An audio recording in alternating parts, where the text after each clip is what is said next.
आगे बढ़ते हैं। एक और मामला नोएडा एक्सटेंशन में गौर सिटी पर बायर्स का हंगामा देखने को मिल रहा है। बायर्स से 50 रुपए फीट के हिसाब से ज्यादा पैसे की वसूली हो रही है। घर का सपना देख रहे बायर्स के साथ बिल्डर धोखाधड़ी कर रहा है। वसूली के चलते बायर्स के ऊपर लाखों रुपए का बोझ पड़ेगा। बुकिंग के दौरान बताए गए रेट से ज्यादा पैसे वसूल कर रहा है बिल्डर के खिलाफ सीसीआई में भी शिकायत कर चुके हैं बायर्स। ऐसे ही एक मामले में सीसीआई ने डीएलएफ को लगाई थी 630 करोड़ रुपए की पेनल्टी। क्या सीसीआई गौर बिल्डर पर करेगा कार्रवाई? परेशान बायर्स कोर्ट जाने की तैयारी कर रहे हैं। अपनी आदतों से क्यों बाज नहीं आ रहे हैं बिल्डर, ये सवाल बनता है। बुकिंग के दौरान बताए गए रेट से ज्यादा पैसे क्यों वसूले जाते हैं? नोएडा एक्सटेंशन में भी इसी तरह का मामला गौर बिल्डर के खिलाफ देखने को मिल रहा है, क्योंकि बायर्स यहां पर ज्यादा रेट वसूले जाने से नाराज दिख रहे हैं और इस मामले को कोर्ट भी ले जाने की बात बायर्स कर रहे हैं। 50 रुपए फीट के हिसाब से इनको ज्यादा देना पड़ेगा। इनसे बिल्डर ज्यादा पैसे मांग रहा है और ये बोझ लाखों रुपए में चला जाता है, क्योंकि जितने साइज का इन्होंने फ्लैट लिया होगा, जितने साइज की यूनिट होगी, उस हिसाब से इनको लाखों रुपए का बोझ ज्यादा पड़ जाता है एक बायर के ऊपर। बायर्स इस बात को लेकर परेशान है और कोर्ट जाने की तैयारी भी बायर्स कर रहे हैं। सौरभ साहनी संवाददाता हमारे साथ नोएडा से जुड़ चुके हैं इस खबर पर ज्यादा जानकारी के लिए। सौरभ, कई ऐसे मामले दिखते हैं जहां पर बिल्डर जो पहले रेट बताया जाता है बायर को, उससे ज्यादा बाद में मांग करने लगता है। देखिए, मैं आपको बता दूं, ये ग्रेटर नोएडा वेस्ट का मामला है, जहां पर गौर की करीबन 150 से 200 एकड़ की टाउनशिप आ रही है, जिसका ये मामला है। और नोएडा एक्सटेंशन में सबसे पहली टाउनशिप थी इसमें और सबसे बड़ी टाउनशिप है, जिसमें इन्होंने बिल्डर्स ने, जो गौर बिल्डर हैं, जो कि मनोज गौर इसके मालिक हैं, इन्होंने इनसे एक्स्ट्रा चार्जेस मांगे हैं बायर्स से। 50 से 70 स्क्वायर फीट पर स्क्वायर फीट इनसे डिमांड करी जा रही है एक्स्ट्रा पैसों की, जो कि एक इलीगल है। और इसको देखते हुए बायर्स ने इनके खिलाफ आज धरना प्रदर्शन करा है। और ये जो मनमानियां बिल्डर्स की चलती आ रही है, ये काफी दिनों से चल रही है।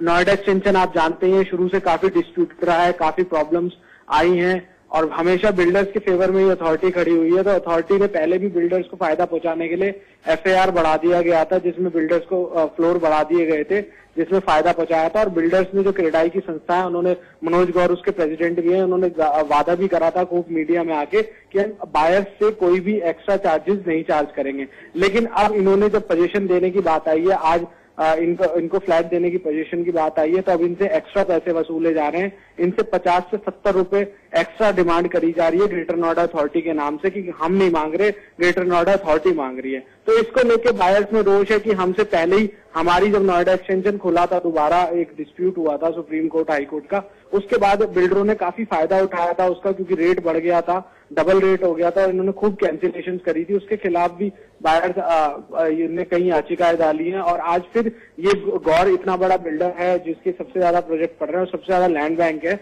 एनसीआर में, उनकी तरफ से ये चीजें देखने में आ रही है। तो बिल्डर्स के, बायर्स में एक रोष है और बायर्स ने इनके खिलाफ सीसीआई, जो कंपटीशन कमीशन ऑफ इंडिया है, उसमें जाके कंप्लेन भी की है। हाल ही में एक बड़ा बिल्डर है डीएलएफ, जिसपे 630 करोड़ रुपए का सीसीआई ने फाइन लगाया था। बिल्डर उस सीसीआई के ऑर्डर के खिलाफ सुप्रीम कोर्ट गया था और सुप्रीम कोर्ट ने भी बिल्डर को फटकार लगाई थी कि आप 630 करोड़ रुपए आप पे फाइन लगाया, वो आपको देना पड़ेगा। वहां पर भी वन साइडेड एग्रीमेंट को लेके और बिल्डर्स की तरफ से मनमानी को देखते हुए उनपे ये कार्रवाई करी गई थी। और यहाँ पर भी बायर्स सीसीआई पहुंचे हैं इसी उम्मीद में कि, क्योंकि गौर भी एक डोमिनेंट बिल्डर्स में आता है, बड़े बिल्डरों में नाम आता है, इसलिए करें। अब बायर्स जो है वो कोर्ट जाने की भी बात कह रहे हैं, क्योंकि उन्हें कहीं से भी राहत मिलती हुई नहीं दिख रही, ना ग्रेटर नोएडा अथॉरिटी से और ना बिल्डर की तरफ से। सौरभ, ये तो कानूनन भी, अगर अथॉरिटी बिल्डर से ज्यादा पैसे मांग रही है तो उस बिल्डर बायर्स से पैसे ले, ये तो कहीं भी लिखा भी नहीं होगा और कानूनन बायर्स मजबूत भी होंगे। नहीं, देखिए क्या होता है कि जब बिल्डर प्रोजेक्ट बेचना शुरू करता है और शुरू में एग्रीमेंट होते हैं, तो शुरू में ये सब चीजें मेंशन करी जाती है, लेकिन कुछ बिल्डर इन चीजों को छुपा देते हैं। जैसे आईडीसी, ईडीसी,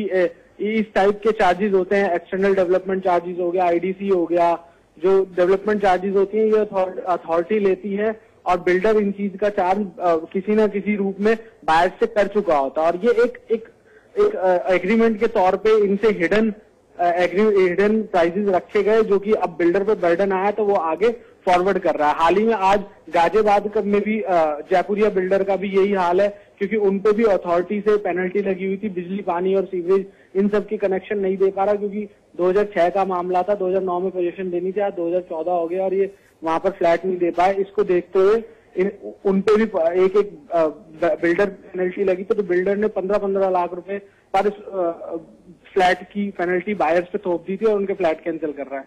तो यही झोल झाल चलता आता है, क्योंकि एग्रीमेंट जब साइन कराता है बिल्डर और बायर के बीच में बिल्डर बायर एग्रीमेंट होता है, तब इन चीजों को इग्नोर कर दिया जाता है। अगर बिल्डर जब एग्रीमेंट कराता है और बायर अगर एग्रीमेंट को अपने लॉयर से या किसी लीगल कंसल्टेंट से चेक कराना जाता है, तो उसे टाइम नहीं दिया जाता।